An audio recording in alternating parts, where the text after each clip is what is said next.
वक्त हमारे समक्ष है अमरावती शहर के सुप्रसिद्ध dental surgeon doctor Syed Abrar. Sir, हमारे चैनल में बहुत बहुत स्वागत है आपका। नमस्ते सर, हम आपसे ये जानना चाहेंगे कि आज भी हम देखते हैं कि जो दुर्गम इलाके हैं, ग्रामीण इलाके हैं, उसमें हम देखते हैं कि काफ़ी लोग डेंटल इन्फेक्शंस है और अपना सबम्यूकस फाइब्रोसिस जिसे कहते हैं, डेंटल ओरल कैंसर, उससे ग्रस्त है। तो आप ये बताइए कि इसके क्या रीजंस है, क्या उसके कॉजेज हैं, उस बारे में बताइए।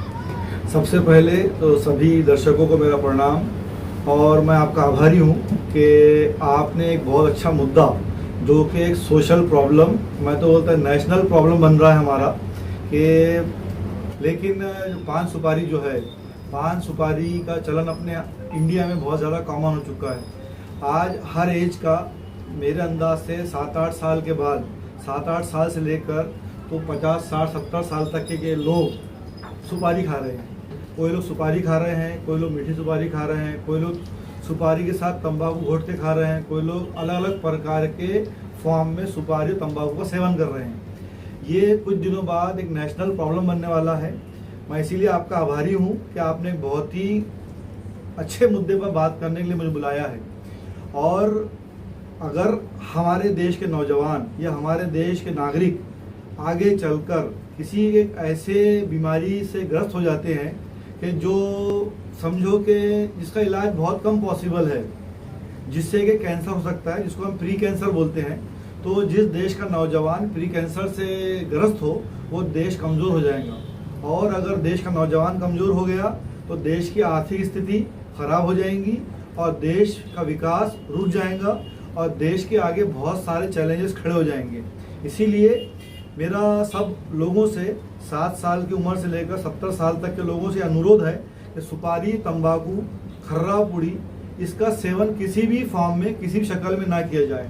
अगर हमारे घर में कोई हमसे बड़ा व्यक्ति, चाचा, ताया, पिताजी, दादाजी ये पान, तंबाकू, सुपारी खाते हैं, तो हमारे घर के बच्चों का ये दायित्व है तो उन लोगों ने उनसे आग्रह करना चाहिए कि भाई आप ये आदत छोड़ दो। ये इससे प्री कैंसर होता है और जो बीमारी होती है शुरुआत में, उसको हम बोलते हैं ओरल सबम्यूकस फाइब्रोसिस, और फिर दूसरे प्री कैंसर भी है।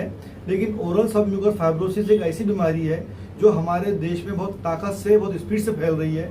उसका एक ही कारण है, वो है सुपारी का सेवन और तंबाकू का सेवन, और सुपारी तंबाकू का सेवन एक साथ मिलाकर।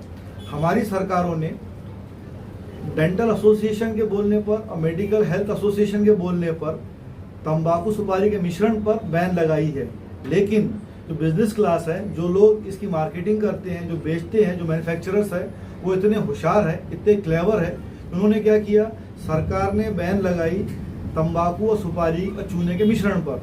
इन्होंने क्या किए, बेचने के लिए तंबाकू का पाउच अलग, सुपारी का पैकेट अलग और चूने का पाउच अलग। ये तीनों पाउच अगर कोई दुकानदार अलग अलग बेचता है तो उस पर सरकारी कार्रवाई नहीं हो सकती। लेकिन अगर ये तीनों पाउच को एक पाउच मिलाकर बेचता है तो सरकार की नज़र में गुनाह है। मेरा सरकार से ऐसा अनुरोध है कि ऐसी हर दुकान, ऐसा वो हर पान ठेला या ऐसी वो हर शॉप जहाँ पर ये तीनों चीज़ें अलग अलग फॉर्म में मिलती है, उस पर भी प्रतिबंध लगाया जाए। क्योंकि अगर हम बारीकी से देखें तो सरकार के कायदों का उल्लंघन है। सरकार को बेवकूफ़ बनाया जा रहा है। हालांकि हम जैसा बोल नहीं सकते बेवकूफ़ बनाया जा रहा है, लेकिन दिखता तो यही है कि सरकार ने जो पाबंदी लगाई है वो तीनों के मिश्रण पर लगाई है। लेकिन अगर आप तीनों चीज़ें अलग अलग लेकर खाते हैं और हाथ में लेकर मिक्स करते हैं तो सरकारी नज़र में इस पर गुनाह सिद्ध नहीं किया जा सकता। तो एक तरह से ये सरकार को और सरकार के कायदों को बेवकूफ़ बना रहे हैं। तो मेरा ऐसा अनुरोध है सरकारों से कि मिश्रण के साथ साथ ये सिंगल पाउच जो अवेलेबल है, इस पर भी प्रतिबंधक कार्रवाई की जाए। इसको भी कायदे कानून में लाया जाए कि इसको बेचना मना है, क्योंकि इससे देश का युवा और देश के सीनियर सिटीजन बीमार हो रहे हैं या बीमार होने वाले हैं। जितने भी लोग सुपारी खाते हैं, तंबाकू खाते हैं, सुपारी को हम अरिका नट बोलते हैं या बीटल नट बोलते हैं, इसके अंदर ऐसे केमिकल्स होते हैं जिससे कि मुंह के अंदर जो चमड़ी होती है वो रफ हो जाती है। उसकी प्रतिकार शक्ति जो होती है, वो हर चीज़ के लिए जो फाइटिंग मैकेनिज्म होता है कमज़ोर हो जाती है। तो इसको हम बोलते हैं फाइब्रोसिस।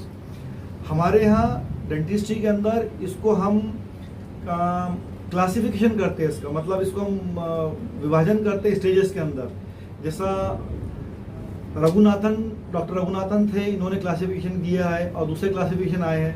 इसमें एक क्लासिफिकेशन ये बोलता है कि आपका मुंह जो है वो कम खुलने से पहले, जैसा कम खुलने से पहले मुंह में सिर्फ तेज लगना, कोई भी तीखट चीज़ खाए तो बहुत ज़्यादा तेज लगना। बाकी लोगों को तीखट नहीं लग रहा है लेकिन इसको बहुत तीखट लगेगा, तो तीखट लगना, मुंह में छाले आना, ये जैसे पहली स्टेज है। दूसरी स्टेज जैसी ये है कि मुंह का कम खुलना 20 मिलीमीटर से कम। अगर 20 मिलीमीटर से कम मुंह खुलता है तो हमको या पेशेंट को या युवा को ये समझ जाना चाहिए कि ये सेकंड स्टेज में पहुंच चुका है। पहली स्टेज क्या है? तिखट लगना, मुंह में छाले आना। दूसरी स्टेज ये है कि 20 mm से कम मुंह का खुलना। अब मुंह खुलना हम कहाँ से गिनेंगे? तो ये जो एजेस है हमारी सामने सेंट्रल इंसाइजर जो है सामने के दांत, उसके एजेस से हम मेजर करेंगे स्केल पट्टी से, तो हम मालूम पड़ेगा कि भाई ये 20 mm खुल रहा है या उससे कम खुल रहा है। अगर उससे भी कम खुलता है तो हमें समझना चाहिए कि हम दूसरी स्टेज क्रॉस कर चुके हैं, हम तीसरी स्टेज में आ गए। दूसरी जगह एक बताया गया है कि मुंह में छाले आना और तिखट लगना, यह हुई पहली स्टेज। दूसरी स्टेज ये है कि मुंह में चमड़ी का कड़क हो जाना और अंदर ऐसा लगना जैसे इलास्टिसिटी ऑफ द म्यूकोजा, जिसको हम बोलेंगे कि चमड़ी के अंदर जो नरमाट होती है, जो इलास्टिक जैसा होती है चमड़ी अंदर की, मेरी देखेंगे आप तो ये पूरा खुलता है। लेकिन जो पूरी तंबाकू ज़्यादा सेवन करता है उसका मुंह इतना ही खुलता, क्योंकि उसका इलास्टिसिटी जो है पूरी ख़त्म हो चुकी है। अब वो फाइब्रोसिस में हो रहा, अंदर फाइब्रस बैंड बन जा रहे हैं। तो ये फाइब्रस बैंड बड़े घातक है और जितने लोगों को ये फाइब्रस बैंड बनते हैं जिनका मुंह कम खुलता है, उसमें से 4-5% लोगों को मुंह का कैंसर होना लाजमी है। 4-5% लोगों को मुंह का कैंसर होना लाजमी है। कई लोग ये बोलते हैं कि भाई हम तो बहुत दिन से खा रहे हैं, वो तो बहुत दिन से खा रहा है, हमारा ग्रुप बहुत दिन से खा रहा है, लेकिन हम किसी को कुछ नहीं हुआ। लेकिन ये बात समझ लो कि 100 लोगों में से 4-5 लोगों को मुंह का कैंसर होना जरूरी है। अगर कोई भी व्यक्ति ये रिस्क, ये खतरा मोल लेने तैयार है कि उसका नंबर 4-5% में भी लग सकता है, तो उसने डर से यह आदत छोड़ देना चाहिए। क्योंकि ये बीमारी अचानक नहीं होती, ये बीमारी आप बहुत लंबे समय तक के तंबाकू सुपारी खाएंगे तो बहुत लंबे समय खाने के बाद ही बीमारी शुरू होती है। और एक बार शुरू हो गई तो रुकना मुश्किल है, जब तक कि आपका इलाज नहीं कराते या आप तंबाकू पूरा छोड़ नहीं देते, सुपारी पूरी छोड़ नहीं देते। क्योंकि अगर आप फर्ज करो आप 12 साल 15 साल की उम्र से तंबाकू शुरू कर रहे हैं खाना, पुड़ी खाना शुरू कर रहे हैं, तो 12-15 से लेकर 25-30 तक के आपको इसके इफेक्ट कम दिखेंगे। लेकिन 30-35 साल के आप हो जाएंगे, उस समय इसके इफेक्ट भरपूर दिखेंगे। उस समय कैंसर होने के चांसेस पूरे हैं। लेकिन ये वो समय है जब लड़के की या युवा की शादी हो जाती है, उसको बीवी होती है, बच्चे होते हैं, और ये बीवी और बच्चे जो होते हैं ये डिपेंडेंट होते हैं अपने बाप पर।